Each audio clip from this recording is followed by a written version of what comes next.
Здравствуйте, в эфире информационный выпуск Амшипшара.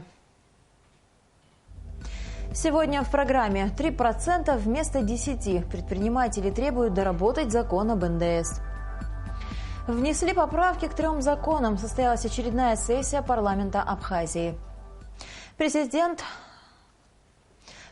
Российской Федерации Владимир Путин поздравил Рауля Хаджимба с днем рождения. В поздравлении говорится: «Уважаемый Рауль Джункович, сердечно поздравляю вас с днем рождения. Желаю вам крепкого здоровья, счастья, благополучия и успехов в государственной деятельности. Тепло вспоминаю недавнюю встречу с вами в Москве. Рассчитываю на продолжение нашего содержательного диалога и конструктивной совместной работы по укреплению российско-абхазских отношений. С уважением и наилучшими пожеланиями, Владимир Путин». В поздравлении председателя правительства Российской Федерации Дмитрия Медведева говорится: «Хотел бы отметить ваш вклад в развитие российско-абхазских отношений, базирующихся на принципах дружбы, добрососедства и партнерства. Убежден, что дальнейшее укрепление торгово-экономического, научно-технического и гуманитарного сотрудничества, реализация совместных проектов в различных областях в полной мере отвечают интересам наших стран». Свои поздравления президенту Абхазии Раулю Хаджимба прислали помощник президента России Владислав Сурков, президенты Южной Осетии, Приднестровской Молдавской Республики Леонид Тибилов, Евгений Шевчук, также главы Татарстана, Адыгеи и Кабардино-Балкарии. Рауль Хаджимба направил поздравления министру иностранных дел России Сергею Лаврову, который 21 марта также отмечает свой день рождения.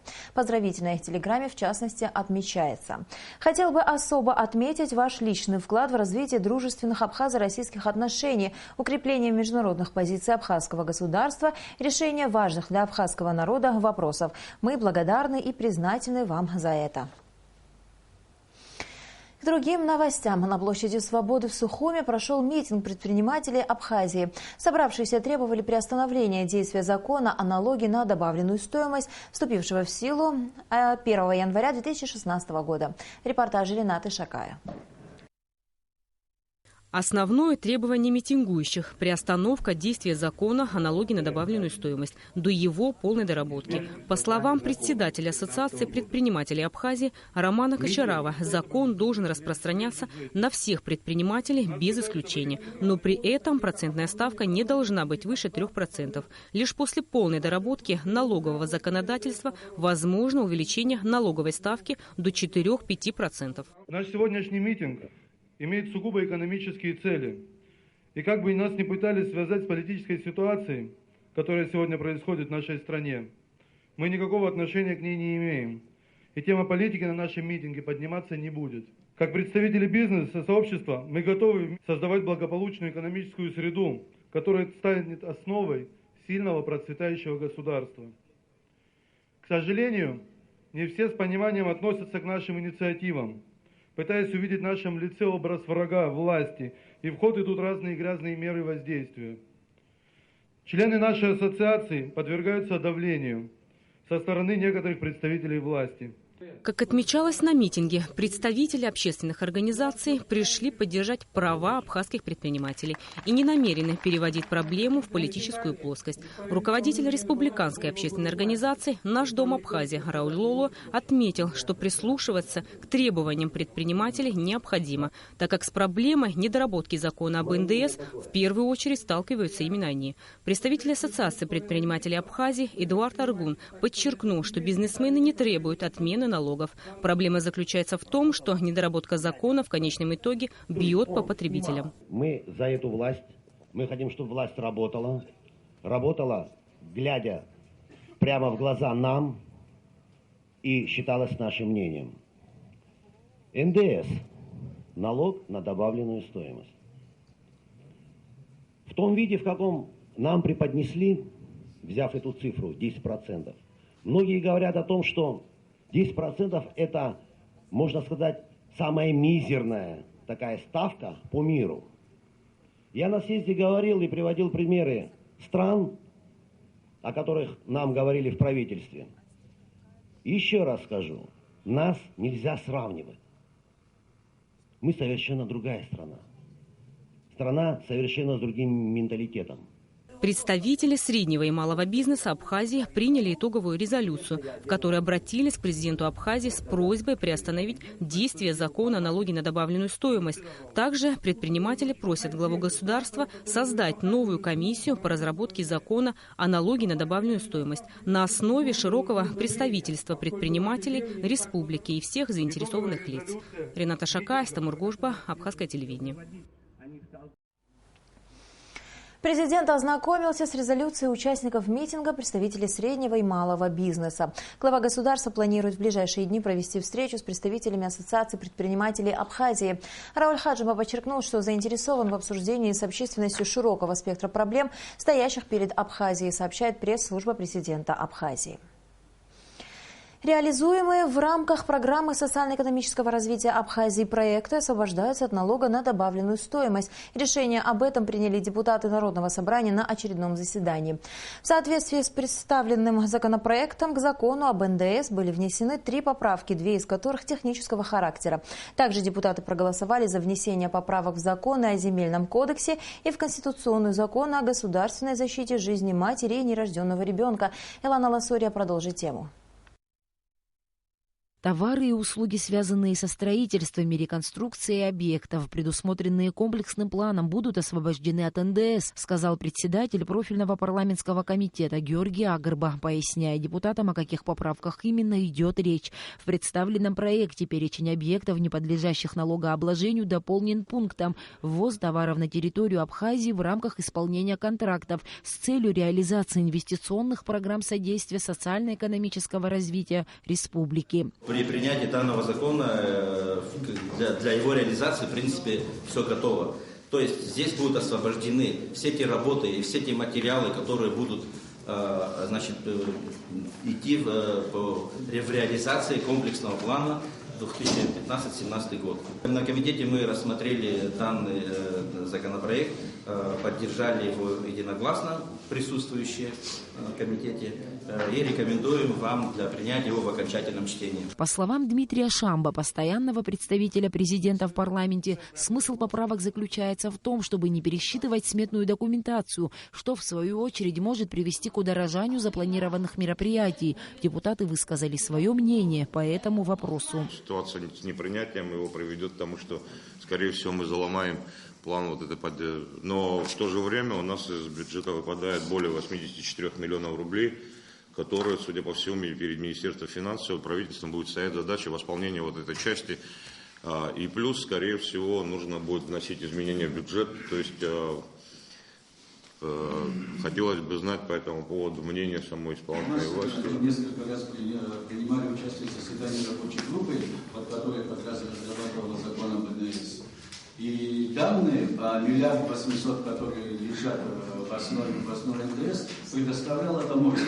Естественно, она не представляла никакую помощь Российской Федерации. Это не было учтено. Уверяю вас, что не было учтено оборудование. То есть, поэтому я не вижу абсолютно никакой причины, почему мы должны уменьшить в бюджете сбор налога НДС на ввоз. Он не должно уменьшаться. Плохая работа может привести к этому, но не наша поправка. Депутаты единогласно приняли проект закона о внесении изменений в закон о налоге на добавленную стоимость. Также на сегодняшнем заседании решением парламентариев внесены изменения в Земельный кодекс Абхазии. Суть изменений в том, чтобы избежать разночтений положения о национальном и иностранном инвесторах в процессе выделения земель. Депутат Кангварича, представляя проект, пояснил. После принятия нами же в недавнем прошлом закон об инвестиционной деятельности, исполнительная власть начала применять статью 4, где говорится об национальном инвесторе. То есть они начали подменять национальный инвестор взамен иностранным инвесторам. То есть они так предположили, что если в статье 15 Земельного кодекса в пункте 8 нету понимания национального инвестора, если идет определение порядка условий передачи земельных ресурсов Республики Абхазия в пользование государством и иностранным инвесторам, То есть, если здесь нет определения национального инвестора, они решили, что под понятие «национальный инвестор» входит следующее понятие. Понимается юридические лица, зарегистрированные в соответствии с законодательством Республики Абхазия. Также на сегодняшнем заседании в третьем окончательном чтении был принят проект Конституционного закона о государственной защите жизни матери и нерожденного ребенка. В первом чтении он был принят в октябре 2015-го, но в соответствии с законом о порядке принятия вступления в силу поправок Конституции необходимо конституционную поправку принимать в 3 чтениях с 2-месячным интервалом. В втором чтении данный проект Конституционного закона был принят 18 декабря 2015 года. Соответственно, 18 февраля истек второй 2-месячный срок для возможности его принятия, рассмотрения его в 3-м чтении. В соответствии с данным проекта Конституционного закона Республика Абхазия признает ценность и неприкосновенность семейной жизни, принимает меры по защите и укреплению семьи как основного института, независимого института. Государство в равной степени защищает жизнь матери и нерожденного ребенка. Но данная конституционная норма, механизм ее и практическая реализация закреплена в законе здравоохранения. По данному проекту было проведено заседание комитета. Единогласно поддержали и рекомендовали Народному собранию для рассмотрения его, для принятия его в 3-м окончательном чтении. Завершая заседание, спикер парламента Валерий Бганба сказал, что сегодня день рождения отмечает президент Абхазии Рауль Хаджимба. От всего депутатского состава он поздравил главу государства. Уважаемые коллеги, вам предлагается также наш бывший коллега, сегодня именинник Рауль Джумкович. Я думаю, что он заслужил своей деятельностью депутатской почетную грамоту парламента. Если вы не возражаете, я поставлю данное постановление на голосование. Пожалуйста, режим голосования. Элана Ласурия, Беслан Джинджоли, Эльдар Дамиров, Абхазское телевидение. 22-23 марта состоится очередной 35-й раунд международных женевских дискуссий. В ходе встречи будут обсуждаться вопросы возобновления механизма по реагированию и предотвращению инцидентов.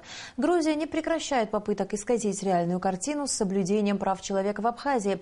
В связи с этим абхазская сторона намерена вновь обратиться к американской делегации на женевских дискуссиях с предложением дать согласие на визит абхазской делегации в Нью-Йорк для предоставления делегатам Генеральной Ассамблеи ООН своего видения этой сложной проблемой. Министерство иностранных дел России заявляет, что со стороны официального Тбилиси возросли антироссийские выпады, которые сказываются на атмосфере женевских дискуссий по безопасности и стабильности в Закавказье. Москва призвала грузинскую сторону соблюдать меру в своих пиаровских упражнениях во избежание ущерба для продолжающегося процесса нормализации двусторонних отношений. В МИД России также напомнили, что Москва выступает за обеспечение прочной безопасности Абхазии и Южной Осетии.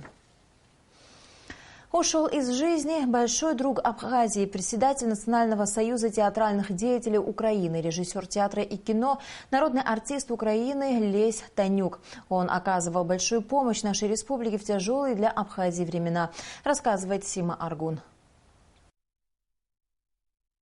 Лесь Степанович Танюк родился в 1938 году в поселке Жукин Киевской области, профессор Киевского государственного университета театра, кино и телевидения, бывший народный депутат Украины, председатель Национального союза театральных деятелей. Танюк – автор более 600 публикаций на тему культуры, политики и искусства.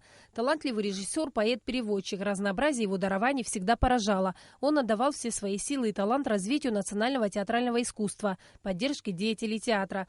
Лесь Степанович ревностно защищал украинскую культуру и язык. Во времена его работы в парламенте он был председателем комиссии по вопросам культуры и духовного возрождения. Танюк пытался сделать все от него зависящее, чтобы Украина была независимой и духовно сильной страной. К сожалению, все, что происходило в Украине в последнее время, оказало большое влияние на него. Лесь Танюк тяжело переживал эти события. 18 марта его не стало. В Абхазии с глубокой болью восприняли эту весть. Почти 40 лет Лесь Степанович дружил с видными представителями абхазской интеллигенции. Он искренне любил Абхазию. В меру своих возможностей помогал в решении проблем, возникающих то и дело в нашей стране.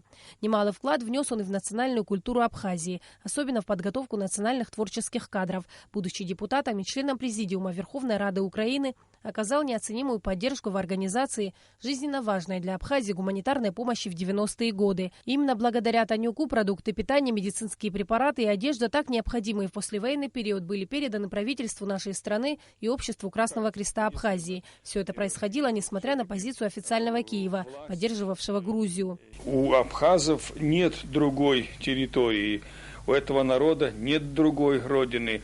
И на этой земле есть единственное место, где они могут самоопределиться. Единственное место, где есть могилы их отцов, дедов.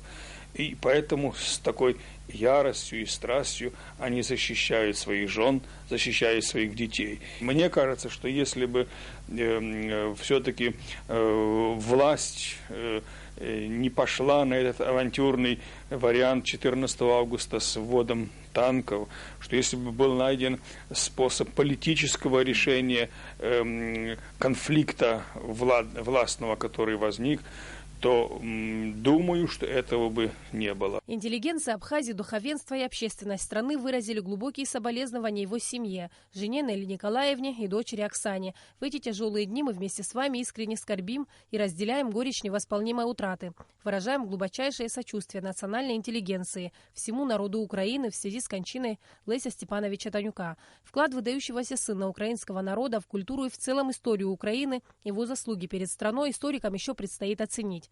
Важно главное, он всегда и везде достойно представлял и защищал интересы своего народа на самом высоком интеллектуальном и духовном уровне, говорится в телеграмме соболезнования. Сима Аргун, Абхазское телевидение. Фильм «Была и есть другая Украина» о народном артисте Украины, большом друге Абхазии Лесе Танюке смотрите в нашей программе сразу после выпуска новостей. И в завершении выпуска о погоде.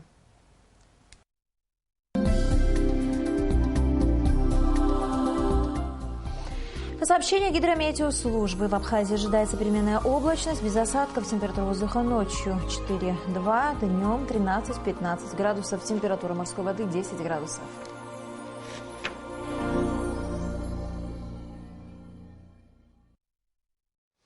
На этом наш выпуск завершен. До скорых встреч в эфире.